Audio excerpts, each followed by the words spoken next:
Savannah Rhodes was 42 years old. She had warm brown eyes that had learned to hide a deep pain and a figure that didn't fit the cruel, narrow standards of the East Coast elite her family name had thrust her into. As a black woman from an old money family, she was a striking presence, not for her wealth, but for her quiet elegance and the way she looked at people as if everyone had a story worth hearing. Yet, behind her back, the same people who praised her charitable donations called her the fat heiress. Her husband, Marcus Sterling, was one of them. That morning, the Greenwich, Connecticut mansion smelled of fresh jasmine and gourmet coffee. It was Marcus's birthday. The private chef had prepared a special brunch, and Savannah had personally ordered fresh flowers to adorn the living room.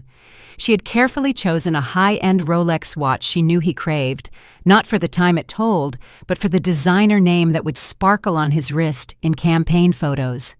Marcus, 7 years her junior, was an aspiring politician, charismatic in public and cold in private.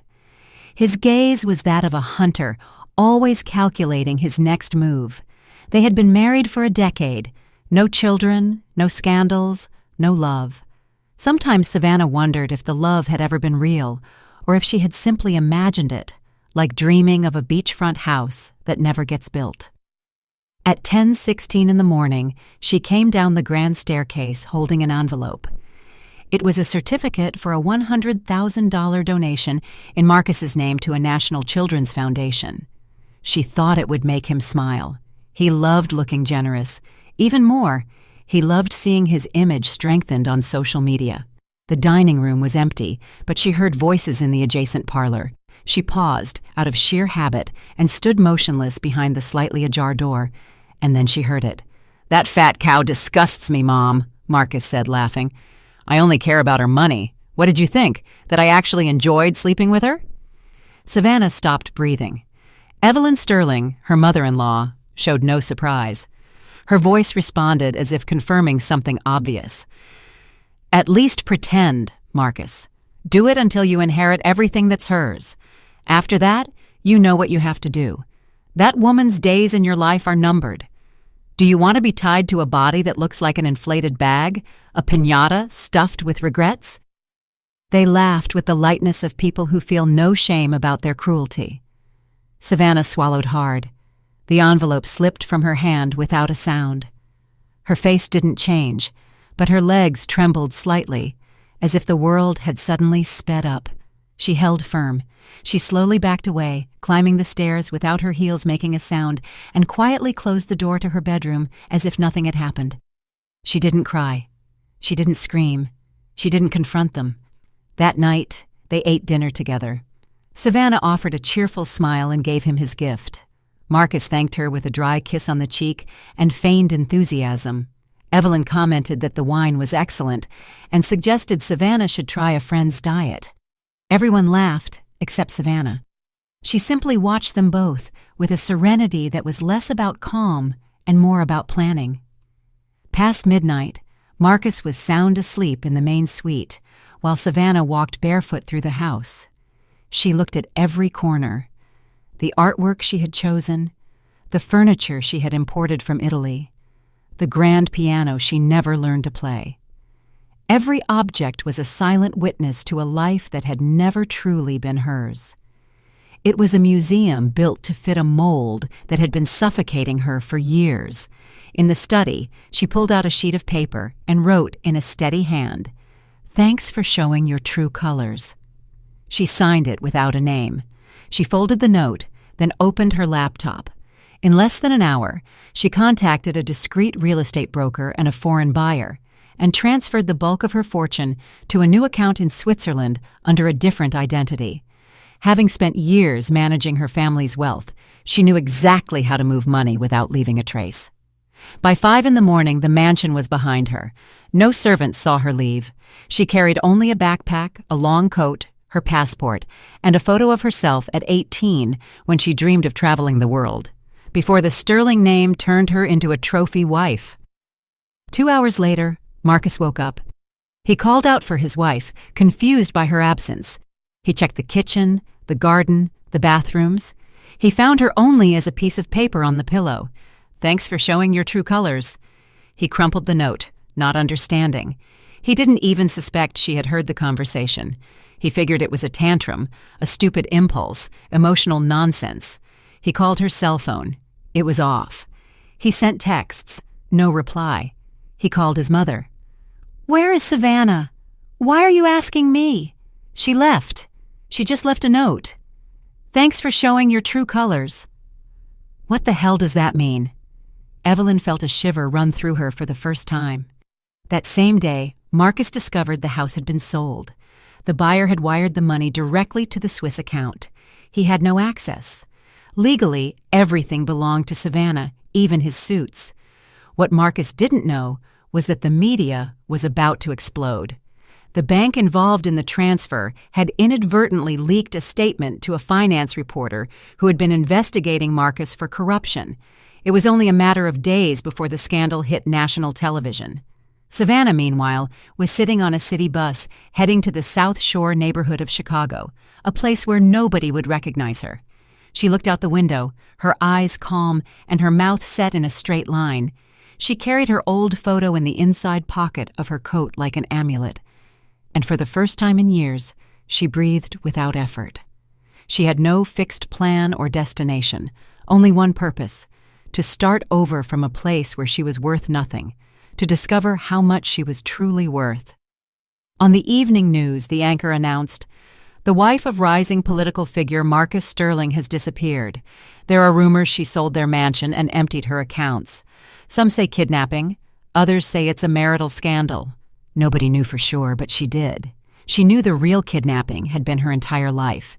She knew that contempt disguised as marriage would no longer have a place in her existence. And she also knew that soon the world would meet a woman who had been called a lucky fat girl, but who is now determined to prove there is nothing more powerful than a woman who no longer needs anyone else to lift herself up." No one imagined that behind that silent smile lay a truth larger than any betrayal. Savannah Rhodes hadn't escaped. She had awakened.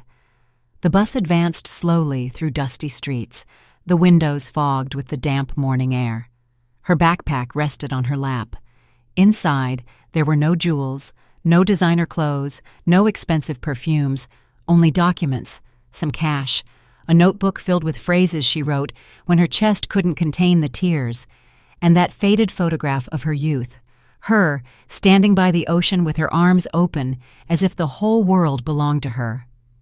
Back then, she hadn't yet met Marcus. Back then, she hadn't yet become the elegant shadow of a fraudulent life. The bus stopped with a screech. The driver turned his head without interest and said in a rough voice, "South Shore, last stop." Savannah stood up. No one looked at her. No one recognized the woman who, just 2 days ago, graced the covers of fashion magazines and charity event spreads. In this world, she was invisible, and for the first time, it gave her a sense of relief. South Shore wasn't a poor neighborhood. It was a wounded one. The cracked facades seemed to tell stories of fierce winters, broken promises, and hopes that survived like weeds between the stones. Children played barefoot in puddles of dirty water. Women swept sidewalks while carrying babies on their hips. A man sold BBQ ribs from a food truck on the corner, an old radio spitting out timeless, soulful R&B. Savannah walked the streets, observing every detail with a mix of fear and fascination. A taped-up notice on a house gate caught her attention. Room for rent. Shared bath. No questions asked. She knocked on the door. A woman in her 60s with weathered skin and small, distrustful eyes came out. "Looking for something?" "I saw the sign. I'm looking for a place to stay for a while.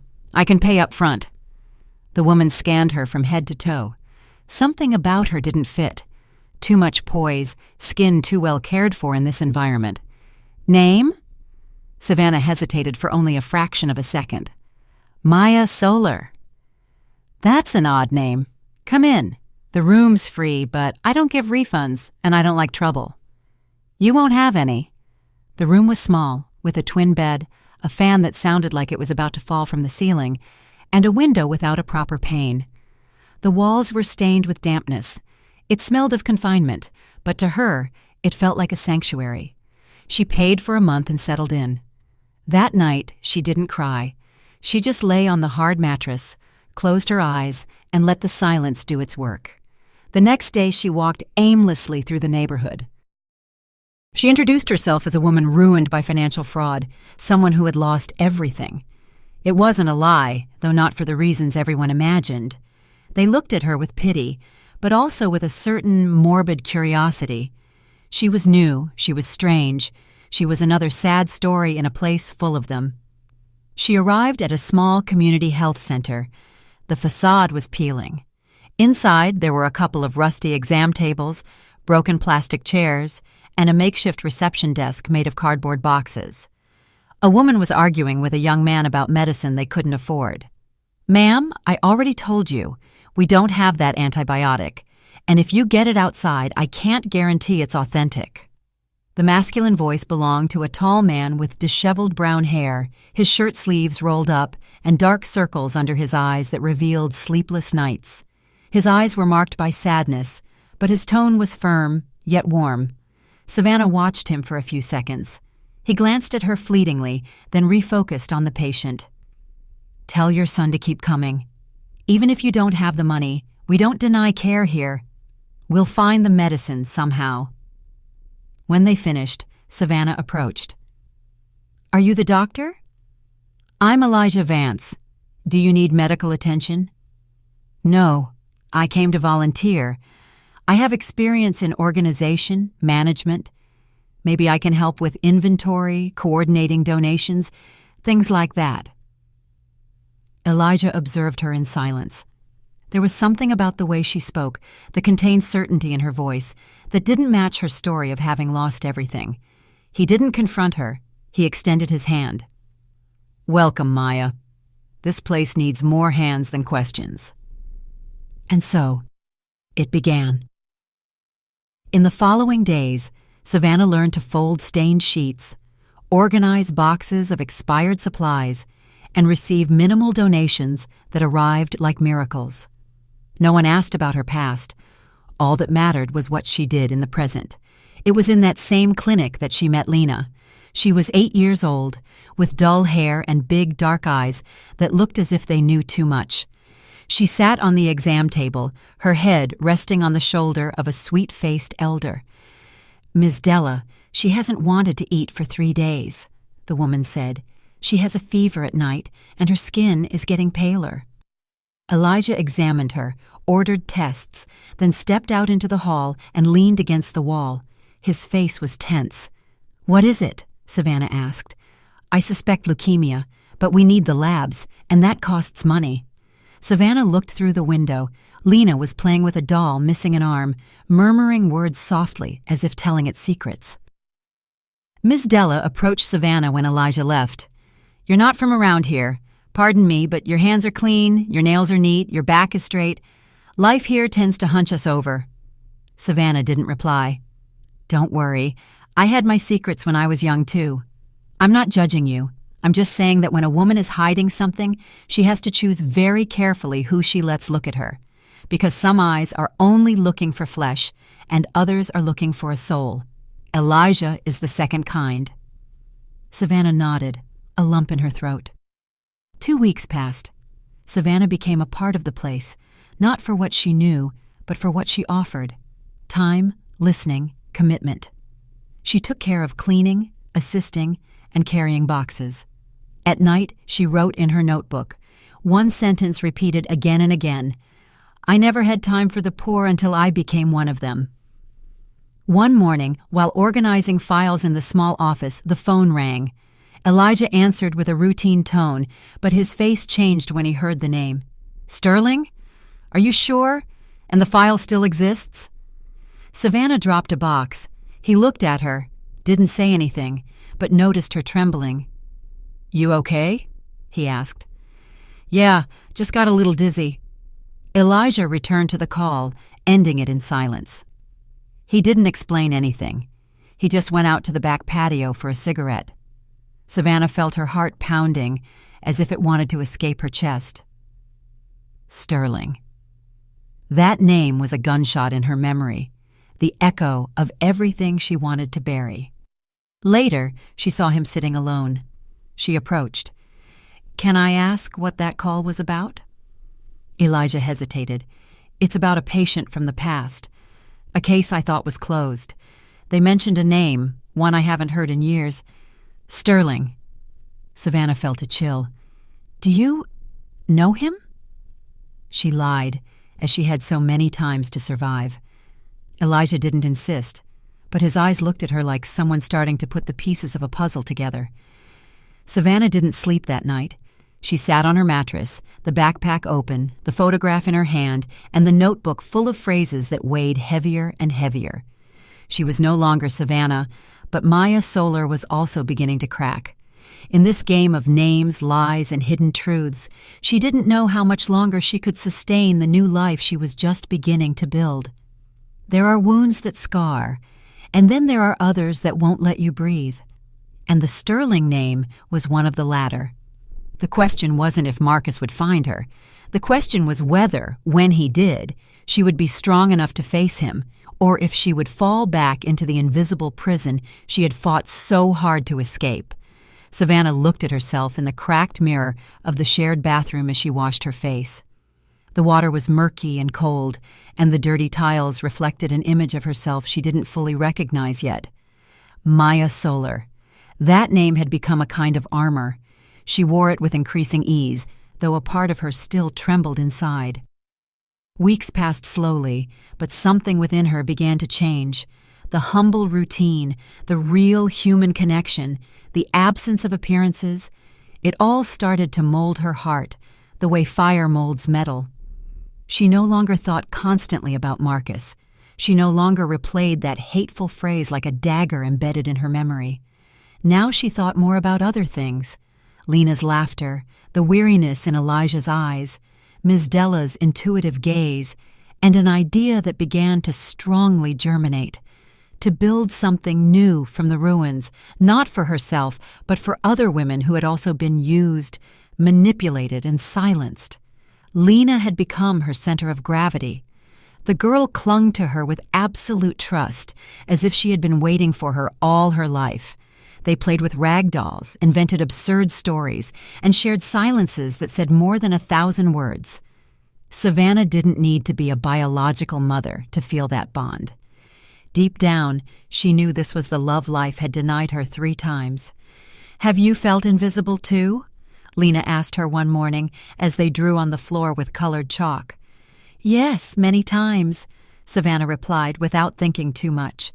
"Then we're the same," the girl said, "because when people are scared, they look away, and then you don't exist anymore." Savannah felt a lump in her throat. She wondered how many times she herself had looked away, confined to her bubble of luxury and appearances, how many times she had pretended not to see the misery from her armored car. That guilt was a silent, constant companion. One hot afternoon, the neighborhood filled with music. A community fair was organized to raise funds. Elijah proposed it as an excuse for everyone to distract themselves, but it was Savannah who took charge. She convinced the neighborhood women to make sweets, crafts, knitted clothes. She coordinated the spaces, the times, the permits. In just a few days, she became a central figure. "I don't know who you were before, Maya," Ms. Della told her while they kneaded bread together. "But who you are now is good for this place." Savannah smiled. She had stopped correcting people when they called her by her new name. It was more than a disguise. It was a version of herself she wanted to be real.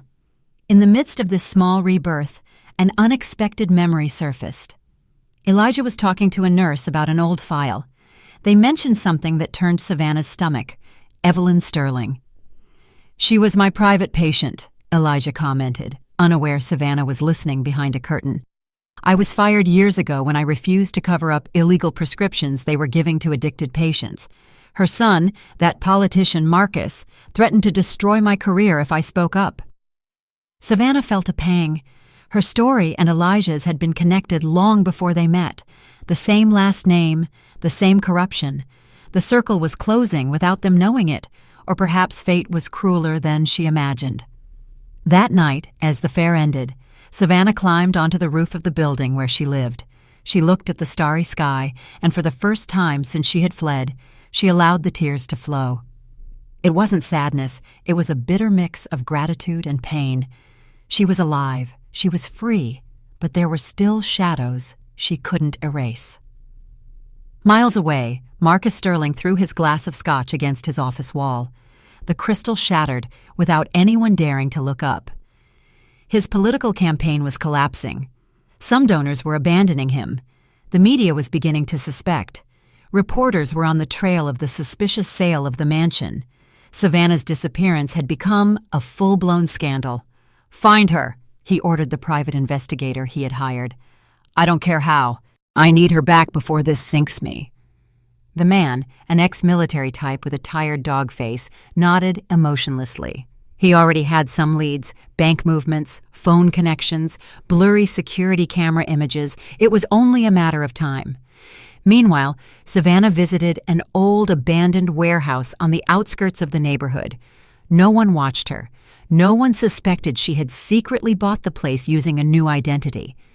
Her plan was clear: transform it into a foundation for women who were victims of abuse, a real shelter with counselors, food, housing, and legal aid. A place where others like her could start over without having to lie about their names. She wrote everything down in a thick-leaved notebook: needs, suppliers, funding ideas. Elijah helped her without asking too many questions. He no longer looked at her with suspicion, but with something closer to admiration, although an unmistakable melancholy still beat in his eyes. "I lost my wife to misdiagnosed pneumonia," he confessed to her one night. "Private care killed her. Expensive hospitals make mistakes too. They just cover them up better." Savannah listened without speaking. She knew that, in a way, he too had been broken by a rotten system. At the fair, Lena was selling handmade string bracelets. Her smile was brighter than any street lamp. She ran between the stalls with energy. Ms. Della watched her with tired but happy eyes. Everything seemed to be flowing until the unexpected happened. Lena suddenly collapsed. Her body trembled briefly before going still. A pool of blood emerged from her nose. The silence was immediate. Elijah ran to her, lifted her in his arms, and shouted orders. Savannah followed, barely feeling her legs. At the clinic, they connected an IV, took samples, and applied oxygen. The diagnosis arrived with the force of a bucket of ice water. "The leukemia has progressed," Elijah said, his voice broken. "And we don't have what we need to treat her here." Savannah clenched her fists. There was no way she would stand by. Not now. Not with this girl who had given her back her soul. That night, while Lena slept with a fever, Savannah opened her backpack and checked her last reserve, a single piece of jewelry she had hidden with extreme care, the only one she hadn't sold or left behind. It was her grandmother's ring, with a sapphire that was worth more than the entire neighborhood. She clasped it in her fist and walked to the city. The next morning she returned with a sealed envelope and a check sufficient to begin the treatment. No one asked how she got it. No one had the right. But Elijah looked at her with new eyes. They weren't eyes of suspicion. They were eyes of certainty. "You didn't come here to hide," he told her. "You came here to rebuild yourself. And you know what? You're doing it, even if you're still breathing through lies." Savannah looked down. For the first time, she wanted to tell him the truth, tell him her real name, her story, everything, but she didn't, not yet. Lena, from her bed, smiled at her with dry lips. "Don't leave me." "Never," Savannah replied, taking her hand. The clock kept ticking. Marcus kept searching, but Savannah was no longer the woman who stayed quiet when she heard she disgusted him. Now she was a woman who fought, even if fear still breathed behind every smile, because lies, when sustained for too long, begin to take on a life of their own, and hers were breathing. The question was how much longer she could keep them under control, because when a lie learns to breathe, it can also learn to kill. Savannah woke up before the sun, as she had almost every day since adopting the name Maya Solar. The fan whirred with a constant noise, and the damp walls of the room seemed grayer than ever. She squeezed her eyelids shut before opening her eyes completely. She wanted to avoid, for a moment, the reality that weighed like a tombstone on her chest. Lena was still hospitalized, connected to medications that could barely control the advance of her leukemia. Every minute was a struggle. Every smile from the girl was a shield against despair. And despite having secured the initial funds by selling that hidden jewel, she knew it wouldn't be enough. The treatment would be long, brutal, and costly. Not just in money, but in soul. At the clinic, Elijah watched her more closely. Her movements, her silences, her meticulous way of avoiding talking about herself. It wasn't just admiration he felt for her anymore. There was something more unsettling, an intuition, as if he were walking on a map he already knew, but with the names erased. He was beginning to suspect that the story she told was a shortened, controlled, and glossed-over version. Something inside him said there was more, much more, beneath that sad calm. That morning, while reviewing the medicine inventory in the small makeshift pharmacy, Elijah dropped a comment that wasn't accidental. "Maya, did you ever live abroad? You have an accent, a neutral, educated one. It's not common here." She stopped, swallowed, and thought fast. "I studied for a few years in Europe, then worked in D.C. for a while. That's why I sometimes have that odd tone." Elijah nodded without saying anything, but the doubt in his eyes deepened. Hours later, Savannah visited the abandoned warehouse where she had begun planning the foundation. She sat in the dust on a broken box and pulled out her notebook. She wrote a single phrase: "Fear is a cage with open doors." She closed the notebook and took a deep breath. It was then that she heard footsteps behind her. She turned, and there was Miss Della, with a bag of bread in one hand and a sharp look on her face. "I looked for you at the clinic. Lena asked about you," she said without preamble. Savannah got up, dusting off her hands. "I just came to jot down a few things. I need to get this place running before everything collapses." The elder woman placed the bread on a box. "You're not running from fraud or economic ruin. I knew that from the first day. Not because of what you say, but because of what you keep silent. You don't run from love, dear. You only run from fear. And you, who do you fear?" The question floated in the air like thick smoke. Savannah wanted to answer, but she didn't have enough words for everything she carried inside. She only mumbled, her voice choked. "Myself." The elder woman nodded. She didn't need more. She left the bag of bread, tenderly stroked Savannah's shoulder, and left without saying goodbye. Meanwhile, in Manhattan, Marcus Sterling stared at his computer with contained fury. Before his eyes was a photo taken by a volunteer at a charity fair in South Shore. In the image, a group of women were gathered around a food stall. In a corner, almost blurred but unmistakable, was her, Savannah. Marcus's heart pounded violently. He stood up, threw his chair backward, and shouted an order into the air. "Get the car ready! We're going to South Shore!"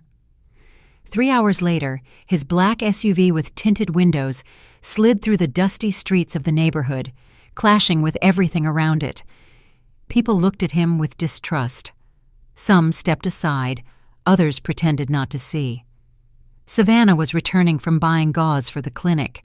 She was walking with a hurried step when she saw the car parked in front of the medical center entrance. She stopped dead. Her stomach dropped.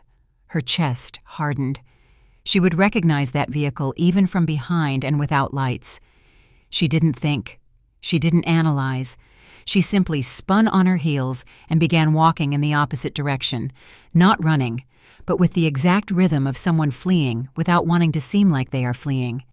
She ducked into an alley, then another, climbed a small incline, and hid behind a broken wall until the car started and disappeared from her sight. He hadn't seen her. Marcus hadn't found her, but he was close, too close. She couldn't sleep that night. Fear had returned like an old illness. She wondered how much longer she could sustain this fragile peace before everything crumbled. At the clinic, Lena waited for her with bright eyes. She held out a bracelet made of red threads. "It's so you won't leave," the girl said. "Now you're tied to me." Savannah knelt by the bed. She stroked her forehead. "I'm tied to you, even if you don't put it on me." "Are you sad?" "A little." "Why?" "You saved my life." Savannah contained her tears. "Because I don't know how to save my own." Elijah, listening from the doorway, felt something inside him break. He couldn't handle the uncertainty anymore. This woman wasn't just any woman. She had scars that didn't match her invented story. That morning, when everyone was asleep, Elijah entered the clinic's small office and turned on his laptop. He didn't know exactly what he was looking for until he did it. He typed the name that had been haunting him since he met Maya Solar, Savannah Rhodes. The browser returned hundreds of results: photos at social events, magazine covers, news of her disappearance, articles about a mysterious mansion sale, political scandals, and an image that froze him. The same smile, the same eyes, the same face he had learned to read in recent months. Maya Solar didn't exist. She was a mask, a lie. But everything she had done was real. The help, the tenderness, the devotion. This woman, with a past of broken glass, had saved lives. She had resurrected her own, and now he knew who she really was. Savannah Rhodes, the disappeared wife of the man who had fired, humiliated, and destroyed him. The circle was closing. He leaned back in his chair, closed his eyes. He could no longer pretend he didn't know. And now he had to decide what to do with that truth, because the price of knowing is the power to look away, and he wouldn't do that again. Elijah woke up without having slept a wink. The image of Savannah Rhodes on his screen was fixed in his mind like a burn. Maya Solar didn't exist.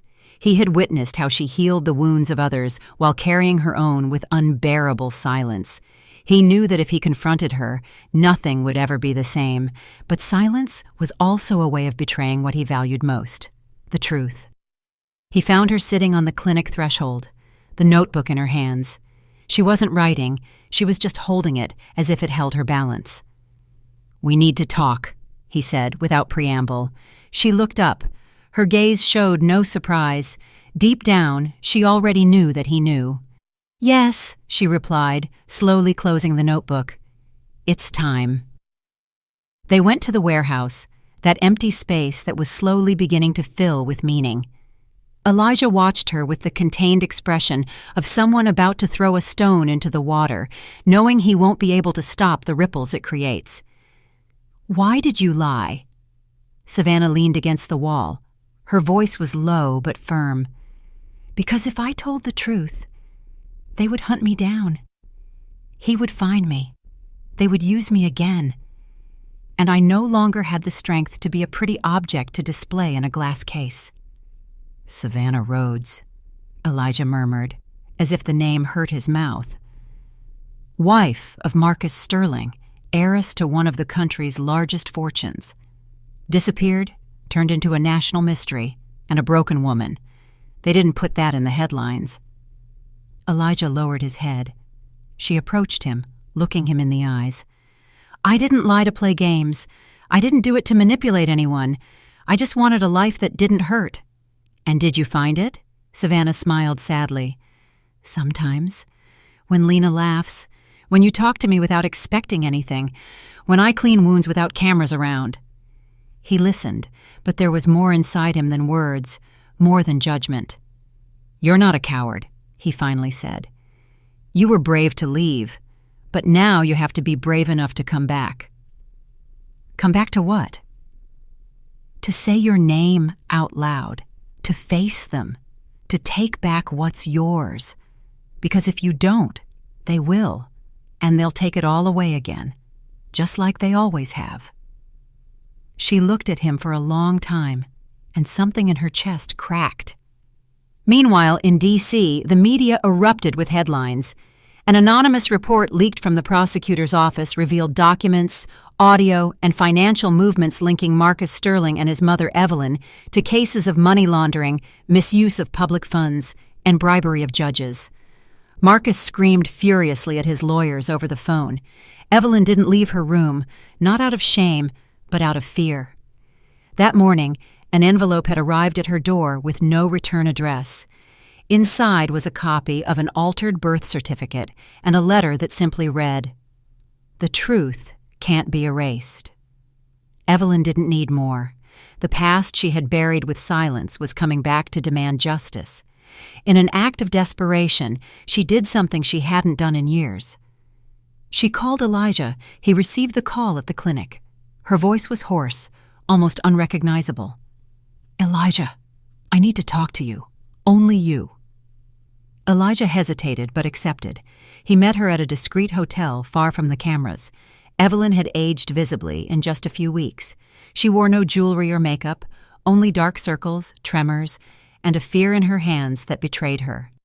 "I'm not here to justify myself," she said without looking at him. "I know what I did, but you need to know something. Marcus is not my son."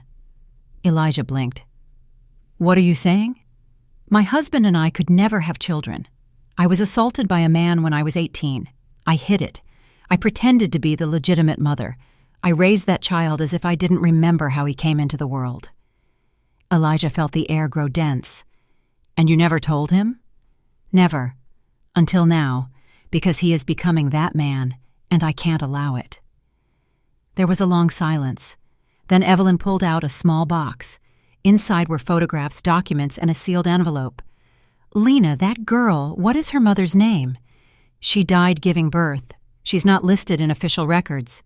"Look closely. That girl could be her granddaughter. There are coincidences. I don't have certainty, but there are dates, details." The son of the man who assaulted her could now have a daughter, and that daughter was with them. Elijah left that place as if carrying a dead body. He didn't understand how to connect all the pieces, but something told him the truth was closer than he imagined. That night, Savannah was waiting for him at the warehouse. She had been cleaning, organizing, distracting herself, but seeing his face, she knew he brought more than just bad news. "What happened?" He told her everything. About Evelyn, about Marcus, about the possibility with Lena. Savannah remained silent, then walked toward the window and spoke without looking at him. "I have something to tell you, too." Elijah swallowed. "That I'm sick. Amyotrophic lateral sclerosis, ALS. I was diagnosed a year ago. That's why I left, too. I didn't want to die surrounded by people who would only cry about my inheritance." Elijah didn't know what to say. "I have a few years left, maybe months if I'm lucky, but I want that time to mean something." "It will," he replied, his eyes wet. "We're going to build that foundation. We're going to leave something that endures, even if you're not here." She hugged him for the first time without fear, as if touching him could anchor her body to this earth that would soon begin to fail her.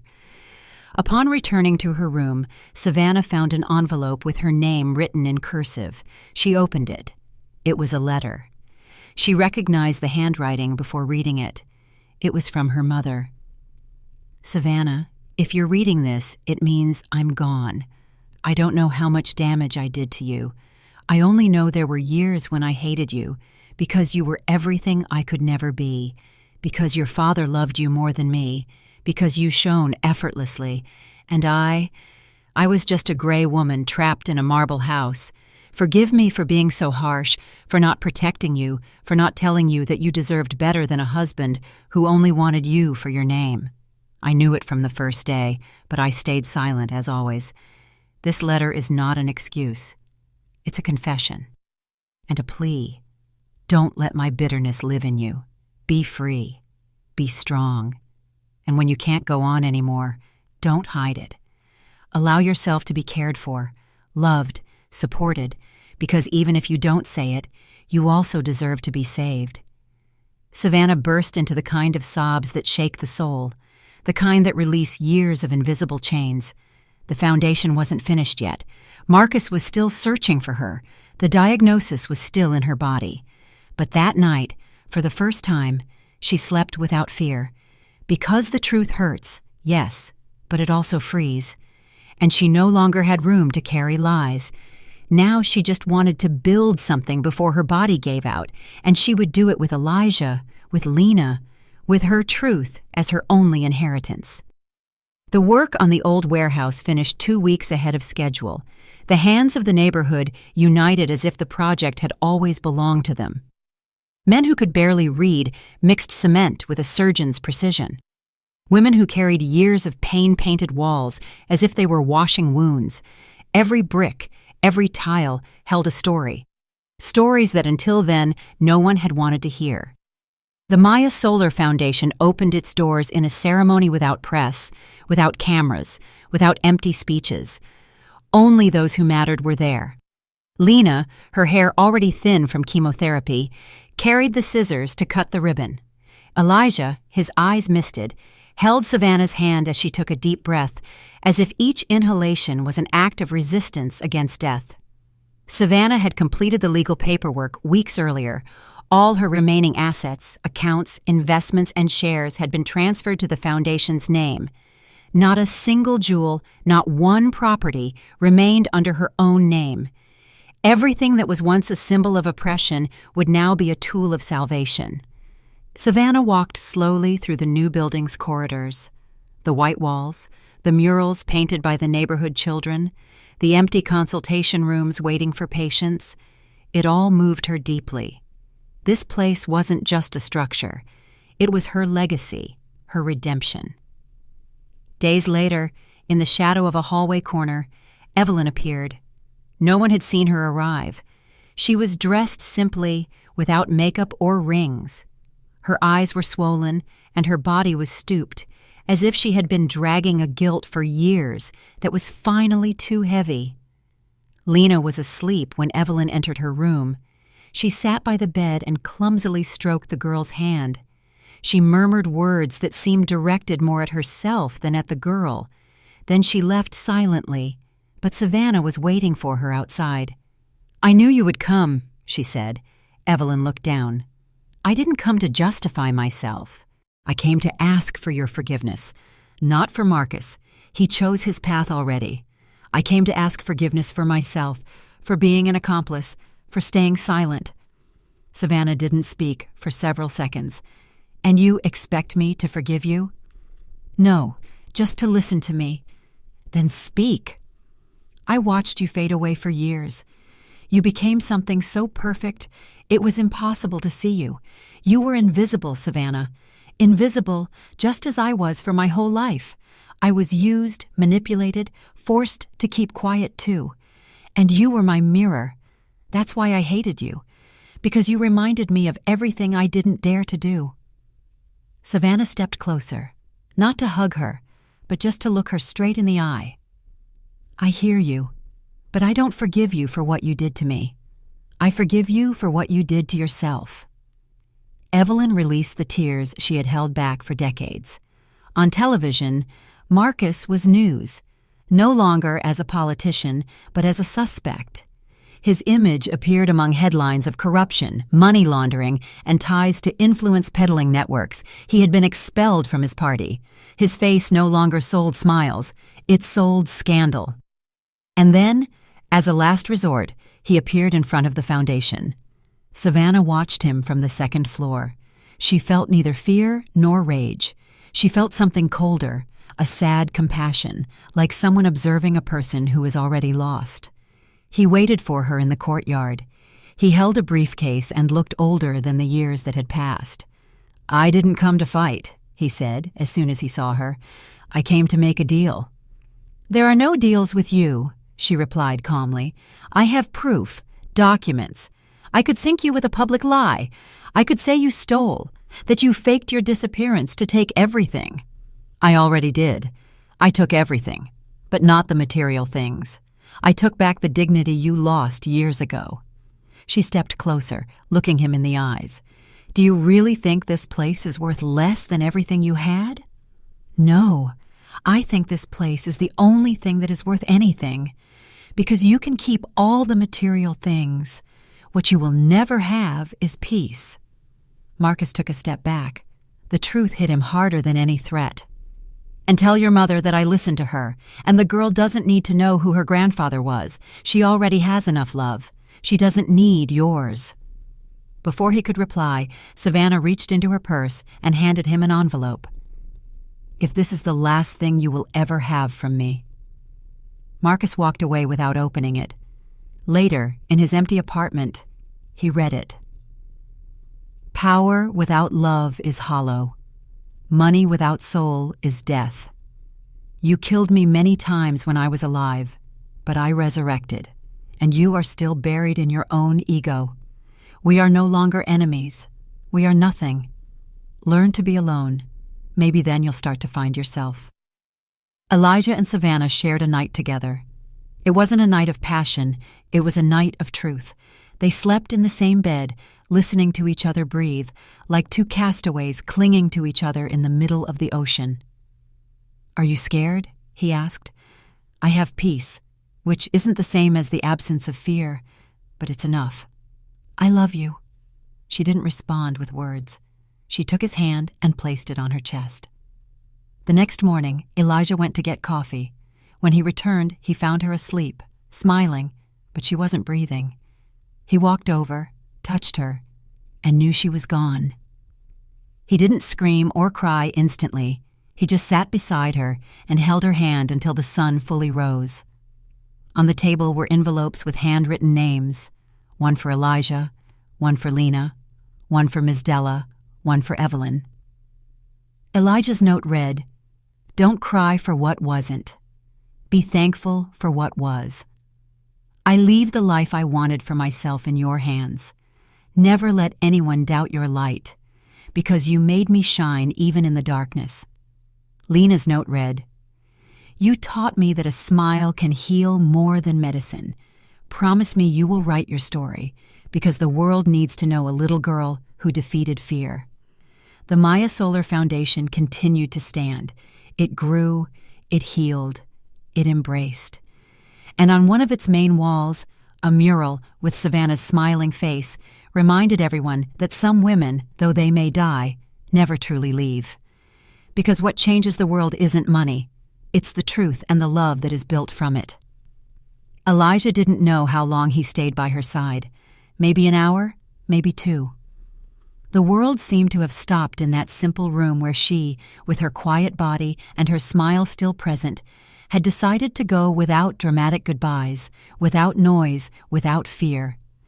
She left as she had lived her last months, in silence, but leaving indelible footprints.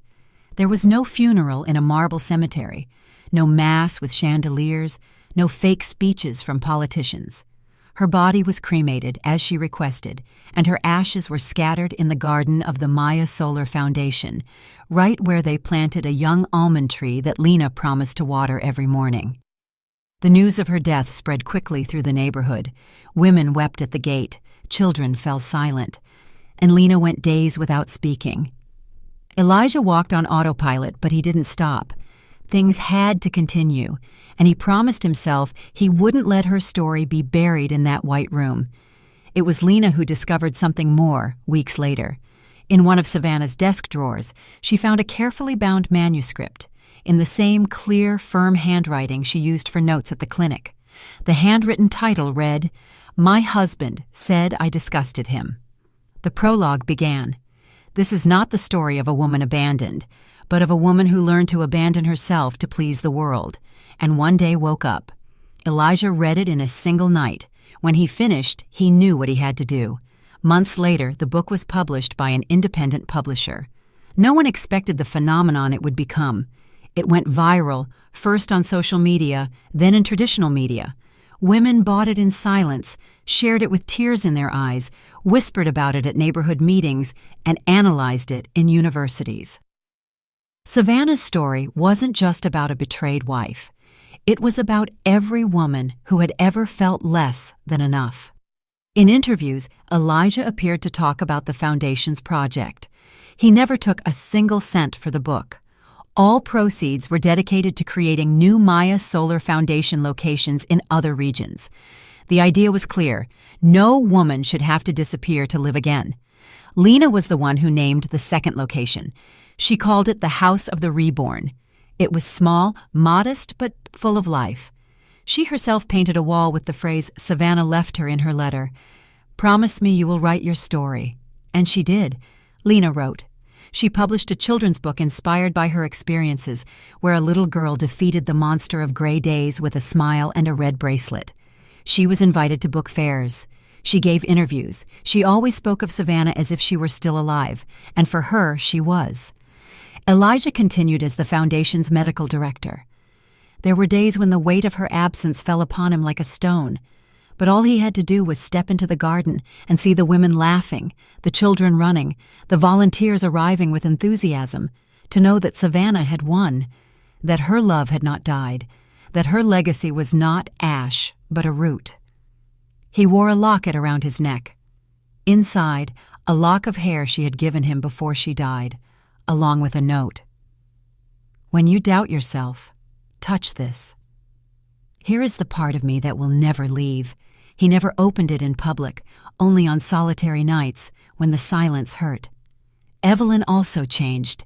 No one believed it at first, not even her, but she did. She began visiting homes for vulnerable women. She became an anonymous volunteer at a center for abuse victims, and most unexpectedly, she donated all her properties, shares, and accounts to the Maya Solar Foundation.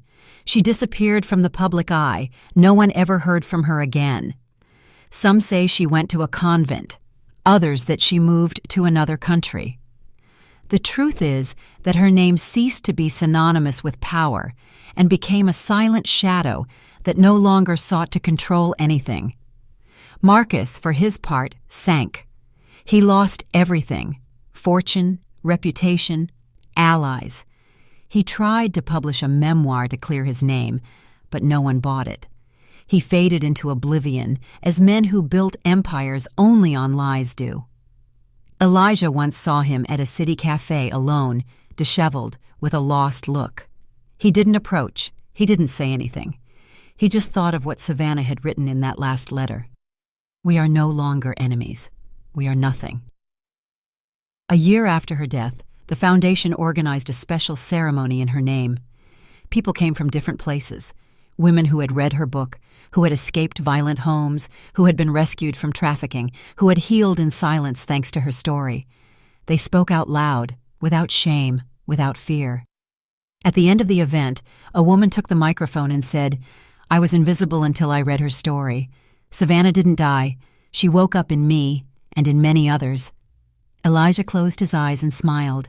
As he left, Lena took his hand. "Do you think she sees us from up there?" "I have no doubt. She is in you, in me, in all of us. I dream about her sometimes. What does she say?"